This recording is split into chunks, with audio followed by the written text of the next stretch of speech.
চলো সামনেই তো নবমী, তো ভাবলাম চলো তোমাদের সঙ্গে একটা দুর্দান্ত স্বাদের মটনের রেসিপি নিয়ে চলে এসেছি।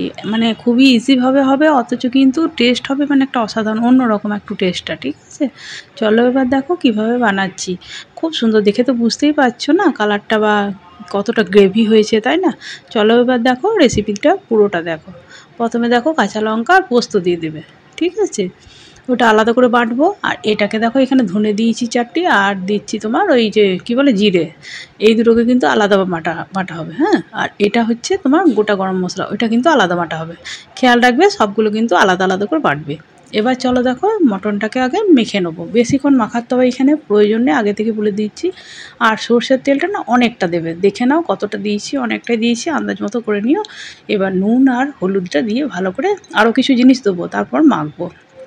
চলো এবার কড়াইটা বসিয়ে দিয়েছি। কড়াইটা গরম হওয়ার সঙ্গে সঙ্গে গোটা ওই তোমার গরম মশলা আর তোমার ওই তেজপাতা দিয়ে মানে ফোড়ন দিয়ে দিলাম, ঠিক আছে।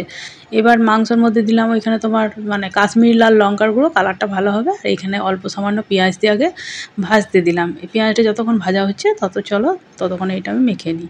এখানে আর হাফ কাপ মতো দই দেবে, ঠিক আছে। এখানে আমার 500 মাংসর আমি মেজারমেন্ট করছি, তোমরা এটা বাড়িয়ে কমিয়ে নিতে পারো। এবার তেলের আন্দাজটা কিন্তু দেখে নাও, তেলটা কিন্তু সর্ষের তেল, অবশ্যই তেলটা কিন্তু একটু বেশি লাগবে কিন্তু, হ্যাঁ। কারণ মটন একটু রিচ যারা পছন্দ করো তাদের জন্য কিন্তু এটা দারুণ লাগবে, হ্যাঁ। আর টেস্টটা কিন্তু খুবই সুন্দর। এবার দেখো যখন দেখবে পেঁয়াজটা এরকম বেশ লাল মতো হয়ে ভাজা হয়ে গিয়েছে, তখন আমি বাকি জিনিসগুলো দেবো। তবে এইখানে আমি কিন্তু বেশি তেলটা দিইনি, এখানে মিডিয়াম মানে মতো দিয়েছি, ঠিক আছে।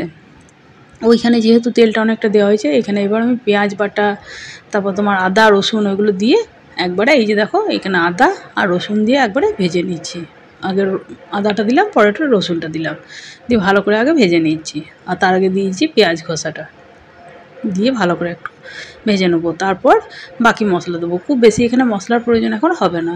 এবার দিচ্ছি দেখো হলুদ, আর দিলাম অল্প সামান্য গুড়, আর দিলাম এখানে ঝাল লঙ্কার গুঁড়ো, হ্যাঁ। আর আন্দাজ মতো নুন, আর এটা দিলাম তোমার কাশ্মীরি লাল লঙ্কার গুঁড়ো আর অল্প সামান্য। এবার তোমরা এগুলো দেখো নিয়ে এটাকে বেশ ভালো করে আগে মশলাটাকে ভেজে নিতে হবে, হ্যাঁ। মানে কি বলো তো, মশলাটাকে একটু ভালো করে কষিয়ে নিলে মাংসটা কিন্তু খুব ভালো টেস্ট হবে। এবার হ্যাঁ, আমার চ্যানেলটা কেমন লাগছে তোমাদের, যদি সত্যিই আমার রান্নাগুলো পছন্দ হচ্ছে তাহলে তোমরা আমাকে সাপোর্ট করো আর এগিয়ে যেতে, ঠিক আছে। আর বেশি বেশি করে বন্ধুবান্ধবদের সঙ্গে শেয়ার করতে পারো। আর এই যে দেখো মাংসটাকে এবার দিয়ে দিলাম। মাংসটা কিন্তু দেখো খুব বেশিক্ষণ ধরে ম্যারিনেট করার কিন্তু প্রয়োজন নেই এখানে, হ্যাঁ। কারণ এটা কিন্তু কষিয়ে কষিয়ে মাংসটা হয়, জানোই তো খাসির মাংসটা অনেকক্ষণ কষাতে হয়, তাতে কিন্তু টেস্ট হয়ে যায় আর তাতে নরমও হয়ে যায়। তারপরে তো আমি কুকারে দেবো। এবার দেখো এরকম করে করে কিন্তু কষাতে থাকবো, আর কষিয়ে কষিয়ে দেখো তেলটা বেশ বেরিয়ে আসবে, তখন কিন্তু কুকারে দেবো। এগুলো একটু দেখে নিতে হবে, ঠিক আছে।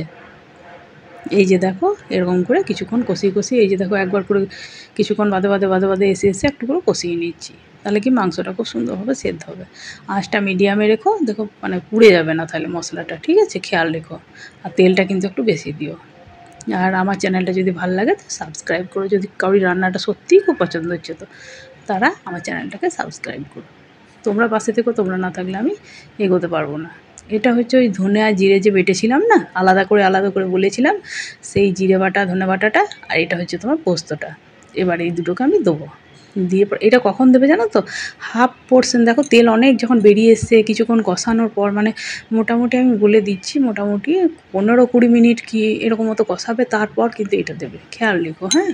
মানে কিছুক্ষণ কষানো হয়ে যাবে, তেলটা বেশ একটু ছেড়ে আসবে, সেই সময় কিন্তু মাঝ পোর্শনে এটা দেবে, ঠিক আছে। দিয়ে এবারে কষিয়ে নেবে। একবার এরকমভাবে বানিয়ে দেখো, বলবে যে এরকমভাবে বানাচ্ছো এটা আবার কীরকম লাগবে, খুব সুন্দর, দেখো না কী রিচ হয় আর খুব টেস্ট হয়। বাড়িতে মানে ট্রাই করে দেখো, খুব সুন্দর। এক একজন ধরো এক এক রকমভাবে মানে করা হয়, এক এক রকম বুদ্ধিও পাওয়া যায়, তাই না? একবার অবশ্যই ট্রাই করতে পারো, ভালো লাগবে কিন্তু। গরম গরম না ভাতে দারুণ সুন্দর লাগে, কিন্তু এটা খুব মানে খুব ঝোল হয় না, ঠিক আছে। এই যে দেখো এরকমভাবে কষি কষি কী সুন্দর দেখো তেলটা বেরিয়ে আসছে, এরকম মটনটা মেন হচ্ছে কষানোটা। এবার এখানে যেটা দিচ্ছি, এখানে আমি খোসা সমেত আলু দিচ্ছি, তোমরা চাইলে এখানে ছাড়িয়েও নিতে পারো। তো আমার শাশুড়ি না মটনের খোসার সমেত আলুটা খুব ভালোবাসে, ঠিক আছে। তো আমি খোসা সমেত দিই, আমিও আগে ভাবতাম যে খোসা সমেত সে খোসাটা তো ছাড়িয়েই নিই, মানে তার মজাটা একটা আলাদা, বুঝলে তো। মানে এক একটা রান্নার ধরো এক এক রকম মজা থাকে। তো এই খোসা সমেত আলুটা কিন্তু না মানে এইখানে দারুণ লাগে সত্যি, আমি আগে জানতাম না, তবে মা কিন্তু এরকমভাবে যখনই মটন করে না খোসা সমেত আলুটা ইউজ করে বেশিরভাগ টাইম। তো আমি কখনো কখনো বাপের বাড়ির মতো খোসা ছাড়িয়ে করি, আবার কখনো কখনো মায়ের মতো মানে এই বাড়ির মায়ের মতোও করি। তো এখন তো মা রান্না করে না, তো আমি করি। তো এরকমভাবে চেষ্টা করি যে ওদেরকে খুশি রাখার জন্য এরকম করার। তো খুব সুন্দর লাগেও কিন্তু, একবার দেখো এরকমভাবে মতো করে দেখো, কথা বলতে বলতে কী সুন্দরভাবে কষিয়ে গেল। দেখো তেলটা অনেকটা বেশ বেরিয়ে চলে এসছে। তখন মাংসটাকে এবার কুকারে দেবো, ঠিক আছে? এই যে দেখো মশলাটাকে করে পরে খুব বেশি কিন্তু এখানে জল দিও না, কারণ খুব বেশি যদি জল দাও তাহলে কুকারে কিন্তু পাতলা হয়ে যাবে মাংসটা। এই যে জল দিলাম, আর অল্প মতো জল দেবো, আর অল্প মতো লাগবে, কারণ সেদ্ধ হতে কিছুক্ষণ আঁচে যখন রেখে দেবে না, তখন কিন্তু একটু জলটা মানে তলটা ধরে যাওয়ার চান্স থাকে, তাই মিডিয়াম একটু জল আর অল্প দেবো। আর এটা দিলাম তোমার ওই গরম মশলাটা সে রেখেছিলাম আলাদা করে, সেটাকে এবার দিয়ে দিলাম। এই বাটা মশলা দিয়ে একবার রান্না করে দেখো না, যা সুন্দর টেস্ট। গুঁড়ো মশলাতে তো খাওয়াই, তো এরকমভাবে দেখো। এই যে দেখো আর অল্প সামান্য জল দিলাম, এবার কুকারটাকে লক করে দেবো। এই যে চেপে গিয়েছে, এবার দেখো আমার মাংসটা রেডি হয়ে গেছে। কি সুন্দর লাগছে দেখো, দেখো কালারটা দেখো, আর তেমনি সেদ্ধ হয়েছে।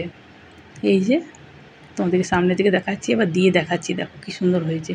মাংসটা দিলাম, এবার দেখো গ্রেভিটাও দেখো কী সুন্দর হচ্ছে। আলু মাংসটা দেখো খুব সুন্দর হয়। অবশ্যই বাড়িতে এরকমভাবে টেস্ট করে দেখতে পারো যে কেমন লাগছে।